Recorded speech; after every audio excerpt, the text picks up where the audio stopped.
Bismillah ar-Rahman ar-Rahim. Assalamu alaikum, dear students. This session focuses on politeness and social interaction. I hope and expect by the end of this session you would be able to understand the interconnection between the concept of politeness and social interaction. Well, my dear students, at the outset of the session, it would be a good idea to revisit the basic concept of politeness, though I hope and assume that you already know what is politeness. Simply defining politeness, I would say politeness is a means of encoding social distance. For example, I would use the oft-repeated example that if a person uses for another person tu or tum or aap, through that, the relationship with the other person can be shown. The kind of closeness or friendliness through tu, and the kind of equality through tum, and showing respect or distance through aap. These are the ways how we encode politeness in language. This is just one of the ways of doing that. Well, my dear students, when a linguistic interaction takes place, this is not merely a linguistic interaction. This is, in fact, a social interaction. And in that process of social interaction, when we communicate or interact with somebody, actually we determine the positioning, closeness or distance, or, in relation to each other, we position ourselves, which happens through the pragmatic concept of politeness. There are certain external factors that play their role in that. For example, the status of the other person. The language choices in terms of politeness would be different when it comes to, speaking to somebody who is in status anyways higher than you. That status can be of profession, of job, or of any other kind of social status differences of class, etc.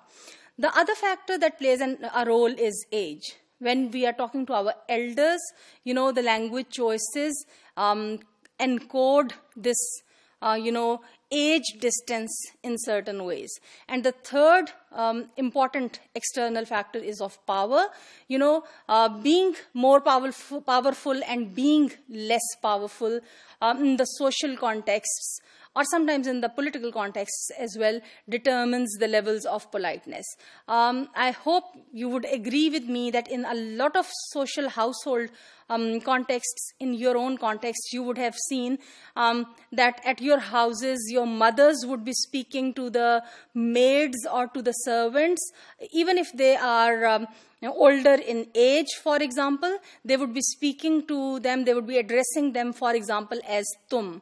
Whereas, those servants or maids, even if they are older than, for example, your parents, they would address your parents or they would address you as aap. So, that is a way of encoding power and social status as well.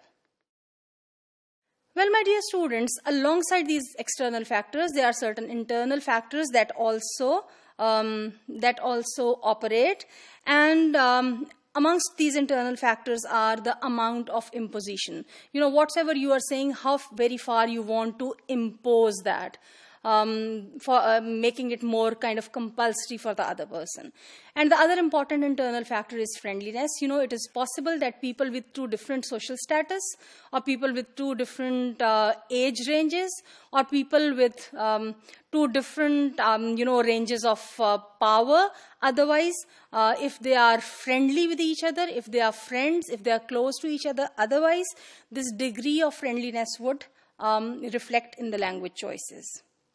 I would just give you some examples of how, all these factors, age and power and social status, and then this otherwise friendliness, etc., how they operate. So, for example, if, for example, outside it is raining, and I'm sitting in my house, and the main door opens, and my son enters into the house.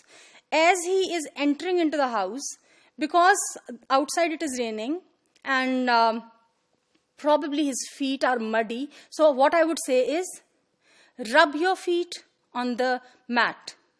Now, rub your feet on the mat is an imperative.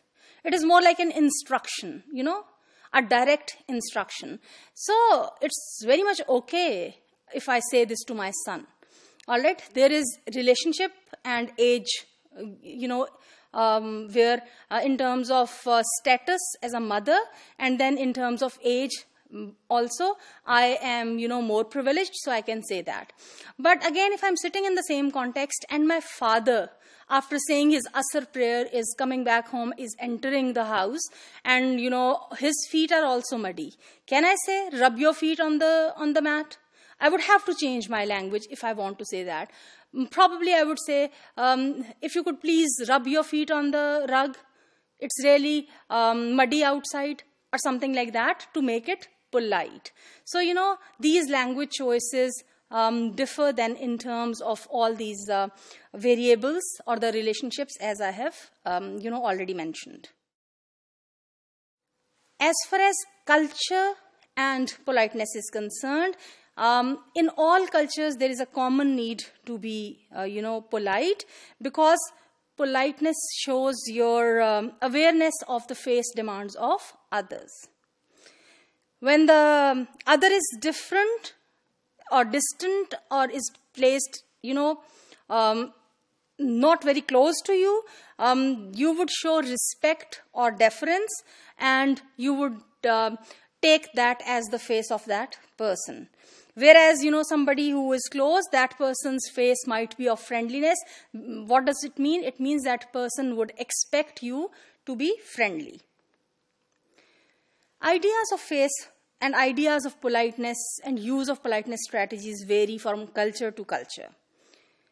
What is polite in one culture may be impolite in another culture. I would just quickly give you a few examples. For example, saying to a woman, "You have gained weight." It can be a compliment in Africa, and it can be a compliment sometimes in Arab culture as well, because here gaining weight is considered to be equivalent to be healthy. But, in American culture, saying this to somebody would not be a compliment. It would be considered very rude. Also, another example that I would share is there are certain taboo topics in certain cultures. For example, in certain cultures, asking questions such as, "How old are you? What is your pay?" etc. This is considered to be impolite. So, politeness is a very, very fundamental kind of phenomenon that is related to social interaction, and it varies from culture to culture.